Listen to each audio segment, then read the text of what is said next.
Bạn có tin nổi không? Ở Nhật Bản có những cụ ông, cụ bà lớn tuổi thay vì an hưởng tuổi già bên con cháu lại cố tình đi ăn trộm, đi ăn cắp chỉ để được vào tù. Không phải là họ thích phá luật, cũng không phải họ thích ăn trộm ăn cắp, cũng không phải họ muốn trở thành tội phạm chuyên nghiệp. Với nhiều người, nhà tù lại trở thành một nơi lý tưởng để sống, một nơi mà họ cảm thấy an toàn, được chăm sóc và không cô đơn. Nghe có vẻ khó tin, nhưng tại sao những người cao tuổi ở Nhật Bản lại lựa chọn con đường tù tội này? Nhật Bản đang đối mặt với một cuộc khủng hoảng dân số chưa từng có trong lịch sử, dân số già hóa nhanh nhất trên thế giới. Hiện tại gần 30% dân số Nhật Bản, tức là khoảng 35 triệu người, đã trên 65 tuổi. Con số này cao hơn bất kỳ một nước nào khác ở trên thế giới. Và đến năm 2050, dự đoán gần 40% dân số Nhật Bản sẽ là người cao tuổi. Các bạn có thể nghĩ, Nhật Bản là một nước giàu, chắc là người già sống sung sướng lắm. Nhưng mà thực tế không phải là như vậy. Khi một đất nước có quá nhiều người già, hệ thống xã hội sẽ phải chịu áp lực khủng khiếp. Họ sẽ cần lương hưu, sẽ cần y tế, sẽ cần đến những dịch vụ hỗ trợ người cao tuổi, bởi vì người cao tuổi không thể tự làm được tất cả những việc này. Và hệ thống này ở Nhật Bản đang bị quá tải, và không phải ai cũng được hưởng cuộc sống tuổi già như trong mơ. Nhiều cụ ông, cụ bà già rồi thì lại rơi vào cảnh nghèo khó, cô đơn và cảm giác bị xã hội bỏ quên. Một ngày của người già ở Nhật Bản sẽ như thế nào? Hãy tưởng tượng bạn là một cụ ông, một cụ bà. Bạn sẽ sống một mình trong một căn hộ nhỏ xíu ở ngoại ô Tokyo. Căn hộ chỉ khoảng 20 mét vuông. Tiền thuê nhà đã ngốn hết gần khoản lương hưu ít ỏi. Cả ngày chỉ quanh quẩn với 4 bức tường, chẳng có ai để nói chuyện, chẳng ai ghé thăm cả. Con cái thì ở xa, bận rộn với công việc, có khi cả năm còn chẳng gọi điện. Hàng xóm thì ai cũng lạnh lùng, chẳng ai quan tâm. Rồi một ngày, bạn nghe nói rằng ở trong tù, bạn sẽ có chỗ ở miễn phí, 3 bữa ngon lành, bác sĩ chăm sóc sức khỏe, và thậm chí còn có những bạn tù để chia sẻ. Nghe dường như là hơi hấp dẫn phải không nào? Và đây không phải là chuyện đùa. Theo thống kê, số lượng người cao tuổi phạm tội ở Nhật Bản đã tăng gần gấp đôi trong 20 năm qua. Đặc biệt là những tội trộm cắp vặt, ví dụ lấy một gói mì, một chai nước hay là một chiếc áo giá vài trăm yên. Đó là những điều thường thấy. Một thống kê ở Nhật Bản cho thấy năm 2022, hơn 80% các vụ phạm tội của phụ nữ trên 65 tuổi đều là trộm cắp vặt. Và điều đáng chú ý hơn 1/3 số người bị bắt có ít nhất là 5 tiền án. Có nghĩa là họ không chỉ phạm tội một lần mà cố tình tái phạm rất nhiều lần để được quay lại nhà tù. Tại sao ư? Lý do đầu tiên và cũng là lý do lớn nhất chính là nghèo đói. Nhật Bản là một trong những quốc gia phát triển, nhưng đồng thời cũng là một trong những quốc gia có chi phí sinh hoạt đắt đỏ bậc nhất trên thế giới. Một căn hộ nhỏ ở Tokyo cũng tiêu tốn đến 80.000 cho đến 100.000 yên mỗi tháng chỉ để thuê. Điện, nước, ăn uống, thuốc men, tất cả cộng lại khiến cuộc sống của người già trở thành một bài toán tài chính đau đầu. Mà già rồi thì kiếm tiền quá khó. Ở Nhật, lương hưu trung bình của người cao tuổi vào khoảng 780.000 yên một năm. Tính ra thì mỗi tháng các cụ cũng chỉ còn có vài trăm đô để mà tiêu nếu mà quy ra tiền đô. Nhưng theo nghiên cứu, chi phí sinh hoạt tối thiểu của một người nghỉ hưu ở Nhật Bản thì thậm chí còn cao hơn số tiền họ được phép tiêu mới đủ sống ở mức cơ bản. Chưa kể những khoản phát sinh như là thuốc men hay là sửa chữa nhà cửa. Chênh lệch này khiến nhiều người rơi vào cảnh nợ nần hoặc phải sống trong những điều kiện tồi tàn. Điện thì thiếu, nước nóng thì rè sẻn, thậm chí không có đủ tiền để mà mua thức ăn hàng ngày. Các bạn có thể nói, Nhật Bản giàu vậy, hệ thống phúc lợi của họ tốt lắm cơ mà. Thực tế thì không hẳn. Hệ thống phúc lợi xã hội của Nhật Bản rất phức tạp, thủ tục hơi rườm rà và không phải ai cũng có đủ điều kiện nhận hỗ trợ. Nhiều người cao tuổi không biết cách xin trợ cấp hoặc phải chờ hàng tháng trời mà vẫn không được phê duyệt. Thế là ở nhà mình lại không tốt bằng nhà tù. Nhà tù thực sự là một nơi hấp dẫn với nhiều người già.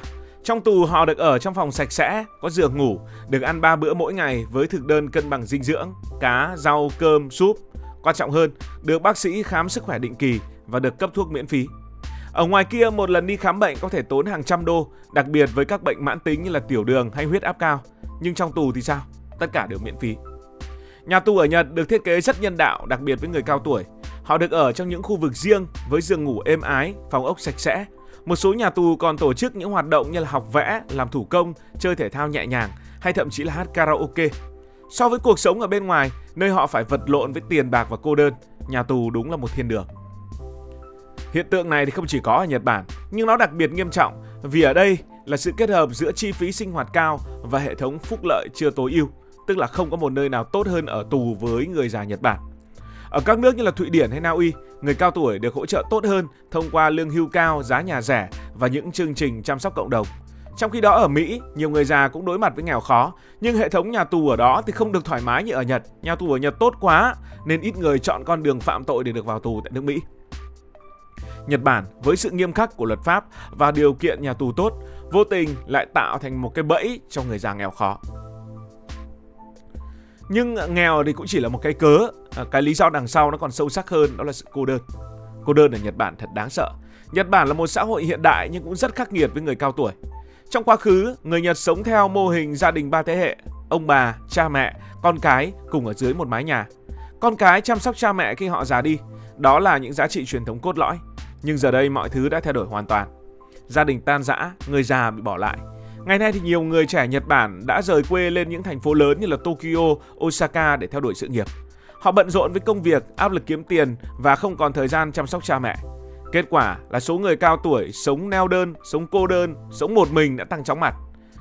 Từ năm 1980 đến năm 2015, số người già sống neo đơn ở Nhật Bản đã tăng gấp 6 lần. Và bây giờ, con số đó tiếp tục gia tăng. 2015 đã là 6 triệu người rồi. Nhà tù không chỉ có cơm ăn áo mặc, không chỉ có chỗ ở và thức ăn, mà nhà tù còn có cảm giác giúp cho người già cảm thấy thoải mái hơn. Đó là cảm giác không bị cô đơn. Trong tù, các cụ được sống chung với những người khác, được trò chuyện, được chia sẻ câu chuyện. Ở các nước phương Tây như Mỹ hay châu Âu, người cao tuổi thường tìm đến những trung tâm cộng đồng, nhà thờ hoặc các câu lạc bộ để giảm bớt cô đơn. Nhưng ở Nhật, các trung tâm cộng đồng dành cho người già thì còn ít và văn hóa ngại làm phiền người khác khiến nhiều người muốn nhưng mà lại không dám tham gia. Kết quả là nhà tù trở thành lối thoát duy nhất cho những ai muốn kết nối với những người khác. Tuy nhiên, chúng ta cũng phải nhìn nhận vấn đề từ góc độ khác. Nhà tù dù nhân đạo đến đâu vẫn là nhà tù, vẫn là nơi để trừng phạt chứ không phải là viện dưỡng lão. Việc người già cố tình phạm tội để vào tù lại đặt một gánh nặng lớn hơn cho hệ thống tư pháp của Nhật Bản. Chi phí để duy trì một tù nhân ở Nhật Bản vào khoảng tương ứng 24.000 đô la Mỹ một năm. Tức là thậm chí chi phí này còn cao hơn so với việc xây dựng một hệ thống phúc lợi tốt hơn. Hơn nữa, việc người già phạm tội làm tăng tỷ lệ tái phạm khiến hệ thống nhà tù quá tải.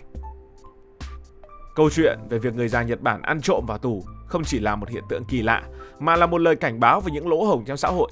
Nếu người cao tuổi phải tìm đến nhà tù để có cuộc sống tốt hơn thì rõ ràng hệ thống xã hội của Nhật Bản đang thất bại. Vậy Nhật Bản có thể làm gì? Đó là một lời nhắc nhở sâu sắc về những vấn đề trong xã hội hiện đại. Nghèo đói, cô đơn, sự tan rã của những gia đình truyền thống đã đẩy những người từng cống hiến cả đời cho xã hội, nuôi con cái mình, rồi yêu thương con cháu của mình. Họ bị đẩy vào một lối thoát không ai mong muốn. Nhà tù lẽ ra là nơi trừng phạt lại trở thành nơi trú ẩn cho những tâm hồn cô đơn và lạc lõng. Bạn nghĩ gì về câu chuyện này? Liệu chúng ta có thể làm gì để giúp những cụ ông, những cụ bà như vậy sống tốt hơn? Không chỉ ở Nhật Bản mà biết đâu đó trong tương lai tại chính Việt Nam của chúng ta sẽ phải đối mặt với những câu chuyện tương tự. Hãy để lại bình luận bên dưới, chia sẻ suy nghĩ của bạn và đừng quên nhấn like, subscribe để không bỏ lỡ những video thú vị tiếp theo. Cảm ơn vì đã xem. Xin chào và hẹn gặp lại trong những video kế tiếp.